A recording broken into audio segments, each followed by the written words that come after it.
This is actually the first time that I've shared this speech, so I'm hoping everything goes smoothly. If you'll all join me in a word of prayer. Sorry, I'm just messing with you. This is my first time here in Canada. I was very excited to be part of this tour. As I was preparing for this trip, news broke that Dick Cheney canceled his trip to Toronto because he says Canada is too dangerous. Apparently the last time he was in Vancouver, there was a large protest outside of the club where he was speaking, and I guess one of the guards was choked or something like that. So if Dick Cheney doesn't want to be here, then this is definitely a place I want to be. Titled my speech, Fun Times with the Pro-Life Movement. I'm a journalist from America, originally from California, but now I live in Seattle, Washington. I thought maybe a more appropriate title for the speech would be why the pro-life movement would be so funny if it wasn't so goddamn scary. I'd like to thank some individuals who helped out with preparing this speech. Joyce Arthur, who is actually here this evening, Executive Director of the Abortion Rights Coalition of Canada. Dawn Fowler from the National Abortion Federation of Canada. Shared some information with me. Jessica Plumpton is here tonight. She's with Students for Reproductive Rights at UBC. And Greg Smith is the Executive Director of Options for Sexual Health. They shared some facts and information with me about what's going on with abortion rights here in Canada. I understand that this is an emotional issue for many people. It's hard not to kind of have an emotional reaction when we talk about life and pregnancy and things like that. A lot of times images of fetuses will get passed around on the internet to kind of pull at those emotional heartstrings. And people ask, is this humanity? And they reply, yes, of course, this is humanity. How can you say it's not? Do we defend life? Is this human? And then Rick Santorum, Ron Paul replies, we are endowed by the Creator with certain unalienable rights, that among these are life, liberty, pursuit, and happiness. So it's difficult to look at this issue without getting emotional about it. The issue with this particular image is that it's not actually a human fetus, it's actually an elephant fetus. There's a blogger at the Elephant Fetus Project who takes this image of an elephant fetus and posts it on various pro-life websites or pro-life supporters. I have made contact with the person who runs this blog, and it is a person who is involved with an abortion clinic. And this person is concerned about how all these images get passed around and how certain pro-life activists will proclaim themselves to be experts in this subject, when really they're quite ignorant as to certain basic facts about biology. This is one way that some people are starting to push back against the pro-life movements in the United States and across the world. And later tonight I'll be talking about some other ways that other people are pushing back as well. Like I mentioned, I'm originally from California. Has anyone ever been to California? Awesome. It's an amazing, wonderful state. It's probably most known for its agriculture and its technology products and its politicians that come out of there. But when I was living there in California, I spent some time with some members of the pro-life movement. I spent a day with the sidewalk ministry. These are people who stand outside of abortion clinics and protest or try to pass out pamphlets to try to get women to not undergo an abortion procedure. I also went to a crisis pregnancy center, which is kind of a clinic which is set up to dissuade women from undergoing abortions. There are several crisis pregnancy centers here in Canada as well. Many of them are local to Vancouver. Then I also spent the day with March for Life, which is a large protest that happens many times or in many places across the world. There are several that take place in the US, and there are a few that have started up here in Canada as well. So I'll be sharing my experiences with those. It turns out that the good news for me, as I was preparing this speech, is that many of the tactics used in the U.S. are being used in Canada. So, a lot of what I'm going to share, what happened in California, is also going on here. But of course, that means it's bad news for you, that a lot of the same tactics in the U.S. are being used here in Canada. The first group that I met were the sidewalk protesters, and many of them are affiliated with 40 Days for Life. This is a protest that takes place usually twice a year. It's going on right now, actually, and at the Women's Hospital and Health Center in Vancouver. If you were to go out now, there will be some protesters out there holding up signs and trying to pass out literature. Maybe we'll go on a field trip later. But you know, the images are very similar wherever you see this. People standing on the street, on the sidewalk, holding up crosses or signs that say "Pray to end abortion," or "Have you been hurt by an abortion? We can help." What many of the people do is they will they'll kind of arm themselves with materials, and they'll look for women who are coming into the clinics on days when the abortion procedures are being performed. They'll look for women who are wearing pajamas or sweatpants. They'll look for women who are arriving at the clinic with another person because they'll need a driver to get them home. So down in the bottom, you see that she's got a pocket full of pamphlets and materials, and what she's holding in her hand there, these tiny little models, which are the Touch of Life fetal models there. You can actually purchase these online for the low price of $189 a piece. They come in two versions, Caucasian and ethnic. And of course they are in varying sizes, and they're kind of rubbery and kind of creepy feeling, but they're kind of meant to pass along to a woman and say, well, this is the stage of development of your child. They also will hand out business cards saying, hope that you'll choose life for your baby today. I'd like to help you in a way that I can, with their phone numbers and email addresses. And then they'll try to use other tactics to try to dissuade women. This is a pamphlet. It says, in the new Klan, lynching is for amateurs, because they point out that minority women are much more likely to have abortions. So they say that clinics like Planned Parenthood are the new Ku Klux Klan, because so many African American women will end up having to undergo an abortion procedure that this is really a new racism there. Another pamphlet that they'll hand out is abortion raises breast cancer risk, ABC, and on the inside they have links or cite all these different studies showing that there's a proven link from that abortion causes breast cancer. The interesting thing about this pamphlet is, with a really simple Google search, you will end up on the National Cancer Institute website, where they address this issue. Showing that in 2003, over 100 of the world's leading experts in pregnancy and breast cancer risk concluded that having an abortion or miscarriage does not actually increase a woman's risk of developing breast cancer. But even though this fact is very easy to find on the internet, they still like to pass out that pamphlet anyway.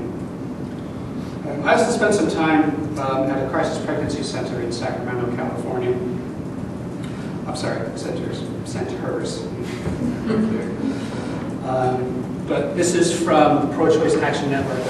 Joyce shared this with me in their report on crisis pregnancy centers.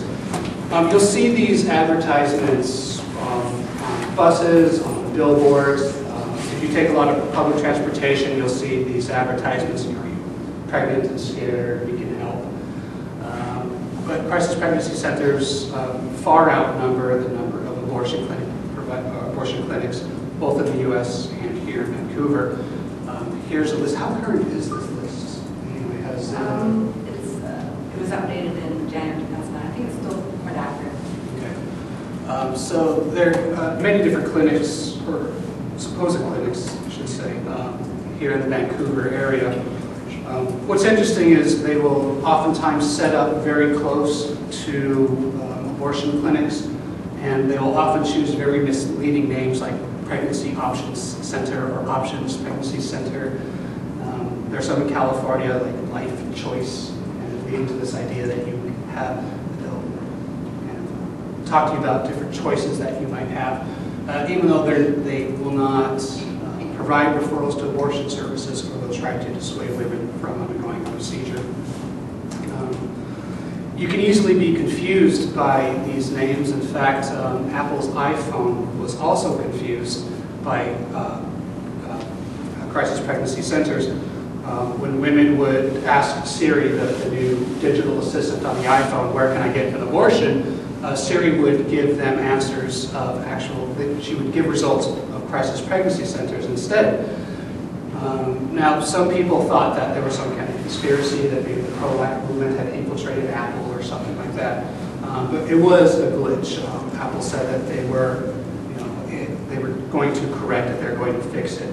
But the NPR did note, however, that even though Siri couldn't find a single birth control clinic in Washington, they could find 16 drugstores where you could find Viagra. Siri seemed to get that correct. It's because Surrey was designed by men. A part of the tactics of these clinics is when a woman goes in and she's trying to find help or trying to figure out what to do with her pregnancy or needs to find some kind of resource. Many of the people who run the clinics are volunteers. They may not be licensed counselors or medical doctors. They may not have any kind of trained medical staff there. And so the staff members there will give false or misleading information to women to try to dissuade them from undergoing an abortion. For example, the patient had been told by a crisis pregnancy center that she could only access abortion services after 16 weeks of pregnancy. Luckily, the clinic, the abortion provider clinic, saw her in time. Is the cutoff? Is there a cutoff here in Canada? No, but most of the clinics will only go to trial for 16 weeks. Okay. So by telling a woman, you should wait until past 16 weeks, she's then past the time when it would be easier for her to undergo the procedure. Another story is shared as inaccurate information was seen mostly in 13 to 15-year-olds who believe that therapeutic abortion causes infertility, mental illness, depression, and breast cancer. This happens 5 to 10 times a year, especially when the girl has been to a CPC because of the advertised free pregnancy tests and was swamped by the guilt-inducing counseling.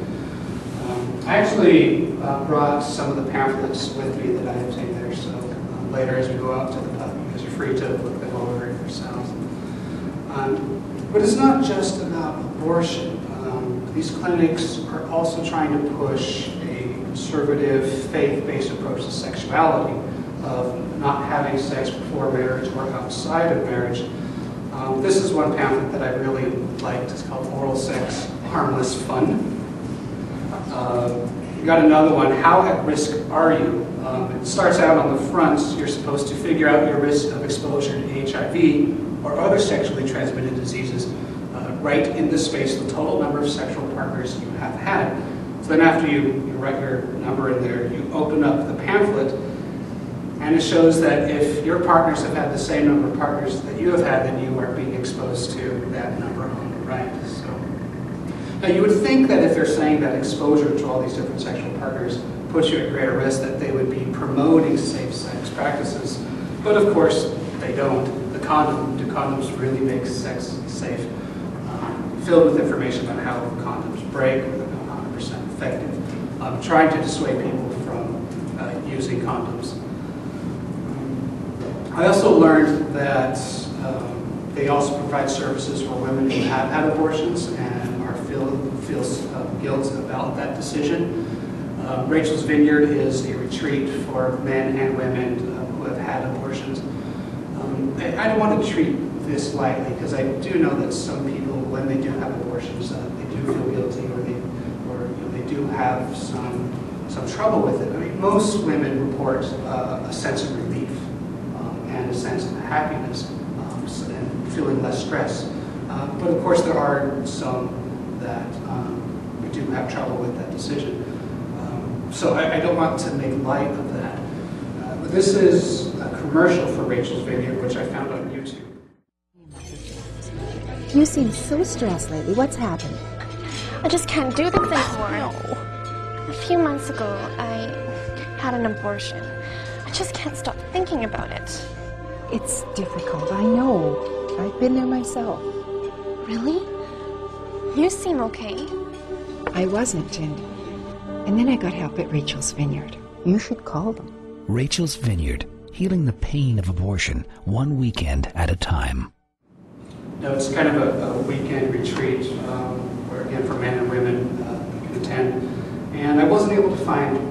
details about it, but in their informational pamphlet, they talk about exercises to help you grieve. And the retreat concludes with a memorial service where women will name their baby and have a kind of service there. I'll try to find out more about. And then I also I attended March for Life. I got on a bus with some people from Sacramento, California, and we drove 2 hours to San Francisco. March for Life also takes place here in Ottawa on May 10th. I attended, like I said, the one in San Francisco, where they had thousands of people gather, and many of them brought their own signs. There was kind of an opening rally, and then the group marched down the Embarcadero by Pier 39, if any of you have been to San Francisco. You probably know that area. There was a television coverage there by, I don't know if it was monks or what they are, but they had their own TV show and they were there broadcasting live. I saw some interesting signs there. The front of this one says, "Real men take care of women and children," because I guess, women can't take care of themselves. Like this one, first divine law, then civil law. It's kind of emphasizing the importance of having religion in charge of our country. I like this one, thank God you were not aborted. I figured I'd probably thank my mother for that, because that was her decision, but I guess if she had aborted me, I wouldn't know anyway, so it wouldn't really bother me. There were very few of these grotesque signs and posters. And in a little bit, Jessica's going to come up and talk about her experience with the Genocide Awareness Project that took place at UBC last week. But for the most part, it seems that the pro-life movement is moving away from these graphic, disturbing images, basically because it's backfiring on them. People are becoming very offended, very turned off by these types of images. So that was one of maybe 2 or 3 that I actually saw. Instead, it seems that the pro-life movement is now adopting a more feminist stance, the idea that abortion hurts women. They seem to be focusing on how abortion affects women and not so much on fetuses. So to go along those lines of the argument, they're talking about how they found data of how abortion hurts women emotionally or psychologically or physically. But it actually turns out that abortion is much safer for women than childbirth. A recent study found that a woman carrying a baby to term is 14 times more likely to die than a woman who chooses to have abortion. The Center for Disease Control found that in 2007, only 6 women were reported to have died as a result of complications from known legal-induced abortions. So really, it turns out that pregnancy and childbirth is much more dangerous to a woman's health than abortion. The Guttmacher Institute is based out of the U.S., and they do a lot of studies about reproductive health and reproductive rights. And recently showed that studies showing that there is some kind of link between mental illness and abortion, they've been thoroughly debunked. In fact, there really is no evidence of abortion leading to some kind of mental health issues. While I was there at the march, I saw many counter-protesters. Many of them set up across from the rally point. And then as the march went on, there was the people who were marching were in the street, and then on the sidewalk there on the right were the counter-protesters. And at all times there was just a steady stream of police officers walking in between the police groups all the way down the path of the march to keep everybody separated. I enjoyed some of these signs as well. War, rape, hunger, racism, genocide, homophobia, slave labor, sexism. I got 99 problems and abortion, 81. This one is religious bigots unwelcome in San Francisco. John Paul, the patron saint of pedophiles, kind of calling attention to the fact that the Catholic Church seems so concerned about abortion, but they don't really care too much about children after they have been born. This woman actually arrived late, so when she was trying to get over to the sidewalk where they allowed counter-protesters, she had to make her way through the line of marchers, and she hoisted her sign high the entire way. I thought that was very brave of her to do that. I like this one, the Surgeon General's warning. Exposure to secondhand religion may result in your child being molested by a priest, unwanted pregnancy, belief in omnipotent sky fairies, and death by stoning. This last one was my favorite. If Mary had had an abortion, we wouldn't be in this mess. At the end of the march, we gathered together in a large park where they passed out more pamphlets and had more speakers. This is Abby Johnson signing copies of her new memoir, Unplanned. She made the news 2 years ago. She's actually a former clinic director at Planned Parenthood. And she quit her job, she says, after she had a change of heart. She said that she'd been happy at her job for a long time. In fact, she received an award from Planned Parenthood for her work there. But as she tells the story, the clinic started pushing more abortions, saying that in order to make money for the organization, Planned Parenthood wanted to increase the numbers of abortions to bring in more funding. Even though it's been well established that Planned Parenthood does not make money off of abortions. In fact, they lose money every time they perform one. But Ms. Johnson says that it was because of her participation in an abortion procedures where she had a change of heart. She tells ABC News, I had never seen an abortion I had never seen an abortion happen on an ultrasound, she said. My job during the procedure was to hold the probe on the woman's abdomen. I could see the whole profile of the baby 13 weeks head to foot. I could see the whole side profile. I could see the probe. I could see the baby try to move away from the probe. She details her exit from Planned Parenthood and how she joined the pro-life movement. She's been featured on several news organizations sharing her story, and she tours the country talking about her conversion to the pro-life movement. But the interesting thing is that her story takes place in Texas. Texas is a very big conservative state, also known for its agriculture, exporting of petroleum products, and for its assholes. But the interesting thing about Texas is that Texas requires that all abortion facilities report the number of abortions that they perform, the type that was performed, and the date that the procedure was performed. So one intrepid journalist at Texas Monthly decided to examine the records of the clinic where Ms. Johnson worked and found out that on September 26th, the date that Ms. Johnson says she participated in that procedure, there was no ultrasound-guided procedure that day. The physician on duty told the organization that he did not use an ultrasound that day, nor did Johnson assist on any abortion procedure. Now, at the end of the march, I gathered some more pamphlets, and I picked up this flyer that I find really funny, but that's probably because I'm really evil. This image of Jesus totally distraught by this fetus, as though he walks around like just scooping up fetuses and then crying about them. And here's my problem with this image is, let's assume three things. Let's assume, number one, that God exists. Let's assume that he is in charge of the universe, that he's all-powerful, that God has a hand in everything. And let's also assume that life begins at fertilization, just for the sake of argument. If that's the case, how do we explain miscarriage?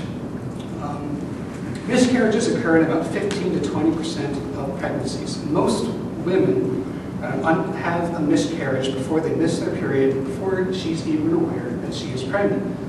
So I'm not a math major, I'm a liberal arts major, but if there are 6.8 billion people on Earth, and if 15% of all pregnancies end in miscarriage, that means it's like a billion souls have been aborted by Jesus just in our lifetime.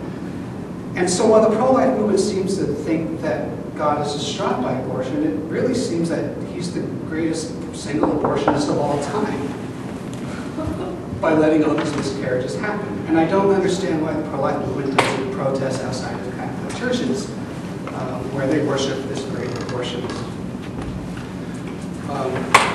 But over the past couple of years in the United States, there have been a number of new laws, in fact, a record number of new laws passed trying to restrict access to abortion throughout the country.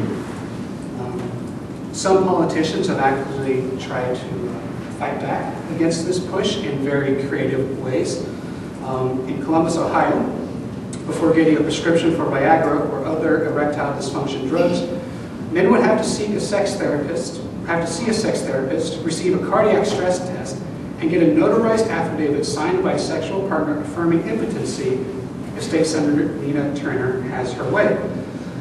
Under Senate Bill 307, men taking the drugs will continue to be tested for heart problems, receive counseling about possible side effects, and receive information about, quote, pursuing celibacy as a viable lifestyle choice. It turns out that this is a new trend with legislators in the United States, and here are just a few examples.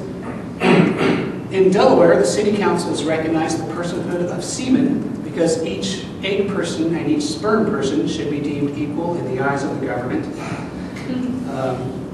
In Virginia, as the state senate debated transvaginal ultrasounds for women seeking abortions, one senator proposed mandating rectal exams and cardiac stress tests for men seeking erectile dysfunction medications, and her amendment failed by just 2 votes.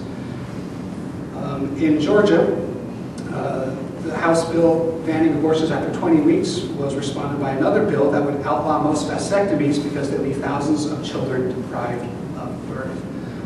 Now, most of these measures are symbolic in nature. Most of them do fail, but it is a creative way, and I think an important way of showing the double standard when it comes to laws against women's health. Now, here in Canada, you face several issues regarding access to abortion.